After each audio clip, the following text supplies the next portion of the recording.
प्रिय सज्जनों एवं महानुभावों और प्रिय मित्रों, मैं आप लोगों के बीच महान क्रांतिकारी वासुदेव बलवंत फड़के से जुड़ी कहानी को सुनाने के लिए जा रहा हूँ। क्रांतिकारी फड़के के जीवन से जुड़ी रहस्य को सुनकर शायद आप लोगों का भी रोएं कांप जाए। बहुत ही दुखद घड़ी फड़के जी का जीवन बीता। तो कुल मिलाकर बुरा न मानो तो होली है। प्रिय महानुभावों, सरकार के खिलाफ सशस्त्र बगावत करने हेतु संगठन खड़ा करने वाले भारत के प्रथम क्रांतिकारी वासुदेव बलवंत फड़के का जन्म 4 नवंबर 1845 को महाराष्ट्र के कोल्हारपुर जिले के सिरधोली गांव में हुआ था। वही अत्यंत तेजस्वी व बलिष्ठ शरीर के व्यक्ति थे। कल्याण और पूना में उनकी शिक्षा संपन्न हुई। विद्यार्थी जीवन में ही उन्होंने 1857 की विफल क्रांति के कारणों को समझ लिया था। क्रांतिकारी भावनाओं की सुगबुगाहट तब उनमें हो चुकी थी। शिक्षा पूर्ण कर लेने के पश्चात फड़के ने ग्रेट इंडिया पेनिसुला रेलवे व सेना के वित्त विभाग पूना में नौकरी की अन्य लिपिकों की भांति उनका वेतन भी कम था।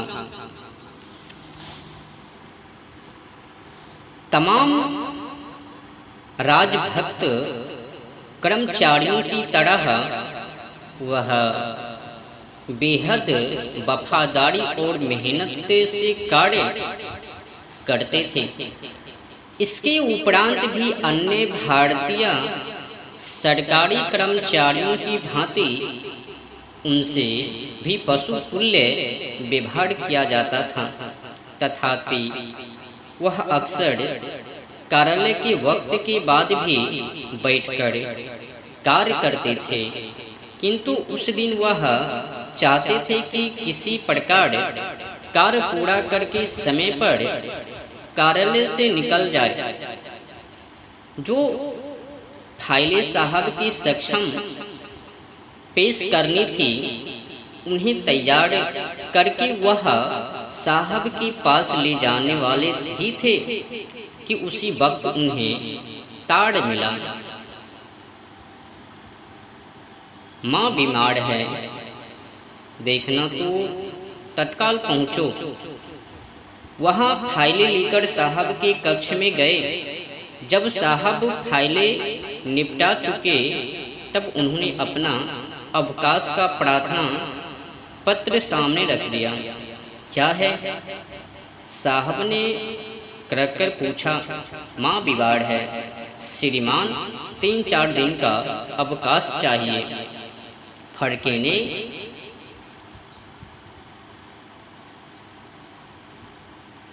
विनम्रतापूर्वक कहा, अवकाश तुम जाकर क्या करोगे? तुम क्या डॉक्टर हो? डॉक्टर तो नहीं हूँ श्रीमान, किंतु यदि माँ को कुछ हो गया तो उनके अंतिम दर्शन तो कर ही सकूँगा। वह भी मुझसे मिलने को व्यग्र होगी। मरना जीना ईश्वर के अधीन है, न तुम कुछ कर सकते हो न कोई अन्य। अवकाश तो इस वक्त नहीं मिल सकता, पहले से ही कर्मचारी कम हैं, कहकर साहब ने आवेदन लौटा दिया। किंतु श्रीमान, मुझे छुट्टी अवश्य चाहिए। फड़के ने दृढ़तापूर्वक निवेदन किया, माँ से इतना प्रेम है तो इस्तीफा दे दो। माँ से प्यार और सरकारी सेवा साथ साथ नहीं चल सकती। साहब ने धबकाते हुए लहजे में कहा। तो फड़के जी ने त्याग पत्र की सूची तैयार कर ली, लेकिन गोरे अंग्रेजों को अभी चमत्कृत होना शेष था। उसे अपने अनुमान पर शर्मिंदा होना बाकी था। फड़के फाइलें लेकर गए और कुछ ही देर में साहब के कक्ष में पुनः लौटे। जाहिर है कि वह अपना त्याग पत्र लेकर लाए थे। इसके स्वीकृत होने तक का समय भी मेरे पास नहीं है। फिर फड़के ने ठोस स्वर में कहा, मैं इसी समय अपने घर जा रहा हूँ। त्याग पत्र स्वीकार कीजिए। त्याग पत्र स्वीकार है, साहब ने जवाब दे दिया। फड़के के सारे बदन में अग्नि धधक उठी। खाक हैं ऐसी नौकरियां पर जिसमें माँ की रुगन होने पर भी अवकाश नहीं मिल सकता। उसी रात्रि वह घर के लिए प्रस्थान कर गए। माँ बेहद रुगन थी, इतनी रुगन कि यदि वह वक्त पर न पहुँचे होते तो उन्हें जीवन भर पछताना बना रहता। अब यही संतोष था कि माँ के अंतिम समय में उनकी कुछ सेवा करने का सौभाग्य प्राप्त हो पाया। माँ की अंत्येष्टि के पश्चात माँ उन्होंने हमेशा के लिए त्याग दिया। नौकरी का विचार भी जहन से बाहर कर दिया। अब वह दिन रात एक ही बात सोचते, क्या किया जाए ऐसा जिसे यह दुष्ट फिरंगी हुकूमत तब्दील की जा सके। अंग्रेजों की हुकूमत का नाश किस प्रकार से किया जाए। जाहिर था कि अंग्रेजों के प्रति उनके हृदय में काफी रोष था। विचार करते हुए उन्हें शिवाजी का स्मरण हुआ। इसी पावन धारा पर उन्होंने भी मुगलों के खिलाफ शस्त्र उठाए थे। मुगल साम्राज्य उस वक्त अंग्रेज शासन से ज्यादा शक्तिशाली हुआ करता था। उन्होंने निश्चय किया कि उन्हें शिवाजी के पद चिन्हों पर चलना है। इस प्रकार वह बगावत पर उतर आए। उन्होंने दौलत राम रामोसी और गोविंद राव दावड़े को अपना साथी बनाया। अपने जाति बंधुओं में उनका व्यापक असर था। कुछ ही वक्त लगा और उन्होंने एक शक्तिशाली दल की स्थापना कर ली। इस दल को बाद में छोटी सी सेना का रूप दिया गया। लोगों को शस्त्र चलाने का और मिलकर कार्य करने का प्रशिक्षण दिया गया। लोगों के पद पर निर्धारित किए गए और उन्हें राष्ट्र हित में दिलेरी के साथ कार्य करने का महत्व भी बताया गया। दल की स्थापना के पश्चात जब प्रशिक्षण कार्यक्रम समाप्त कर दिया गया तो सरकारी शस्त्रागारों से हथियार लूट लिए गए। फिर उन शस्त्रों के दम पर धनवान लोगों को लूटा गया और उन डाकों से प्राप्त धन का प्रयोग और ज्यादा शस्त्र खरीदने में किया गया। दल ने गरीब लोगों को धन देकर उनसे समर्थन पाने की नीति अपनाई। गरीब लोग थोड़ी ही धन में संतुष्ट हो जाते थे और उनके कारगर सहयोगी बन जाते थे। थोड़ी ही दिनों में वे गरीबों के लिए रहमदिल और धनवानों के लिए खौफनाक लुटेरे बन गए। इस प्रकार एक डाकू के रूप में उन्होंने अपनी शक्ति बढ़ाई और अपने दल को भी शक्तिशाली बनाने का कार्य किया। उद्देश्य एक ही था कि फिरंगियों का सामना करना है। गुजरते समय के साथ उनकी ख्याति फैली तो दल भी अधिक मजबूत होता चला गया। दल के पास लोग मदद मांगने आते थे तो कुछ लोग दल में भर्ती होकर फड़के के साथ देश के लिए कार्य करना चाहते थे। दल में लोगों की संख्या बढ़ी तो दल की जरूरतों का अब आकार भी बढ़ा। शस्त्र हथियार चाहिए थे और दल के कार्यकर्ताओं का भरण पोषण भी आवश्यक था। सरकारी खजाने व धन की व्यवस्था की गई। उनके द्वारा डालने के बाद लूट की रकम की एक रसीद दी जाती थी जिस पर लिखा होता कि स्वराज्य स्थापित होने के बाद लूट की रकम लौटा दी जाएगी। फड़के का उद्देश्य स्वयं के लिए सुख सुविधाएं जुटाना नहीं बल्कि जैसे भी हो अंग्रेजी हुकूमत को खत्म करना था। उन्हीं दिनों सन 1876-77 में महाराष्ट्र में अकाल पड़ गया। वर्षा न होने से फसलें सूख गई। गरीबों को भूखमरी का शिकार होना पड़ा।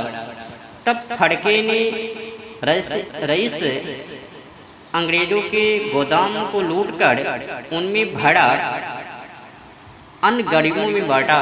जो अंग्रेज छोटे शहरों में बड़े बंगले बनाकर शान से रहते थे वे खूब ज्यादा होकर पुनः पहुंचने लगे जहां ज्यादा सुरक्षा थी। फड़के ने महाराष्ट्र के 7 जिलों में जिनमें सतारा भी एक था अपना शासन जैसा दबदबा स्थापित कर लिया।